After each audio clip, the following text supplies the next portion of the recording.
Hey fashion lovers, welcome to the Fashion Try-On. If you want to support our channel, please be sure to like and subscribe. Today we're taking a look at the Hourglass double-ended retractable complexion brush. If you're anything like me, I am always on the hunt for the best retractable brushes. First and foremost because I love a small, travelable makeup kit, and second and also foremost because who doesn't love a clean makeup bag? Alright, I had really high hopes for this Hourglass retractable brush because first of all, it is dual-ended, as we will see here, with this fluffy end intended for foundation or blush, and the other stubby end, which is for concealer. Now first taking a look at the foundation side, it is a very soft brush, and I actually do have a few other Hourglass brushes, and I can say that they're just really consistent and quality brushes. They're soft, they perform well, and they feel really nice to use.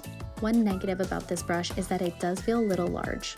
You'll see the blush and foundation side brush is retractable, whereas the concealer side is not. So it does feel like it takes up more space than necessary, and if it's just for home, I would suggest going all out and picking up the veil brush for a more luxurious moment.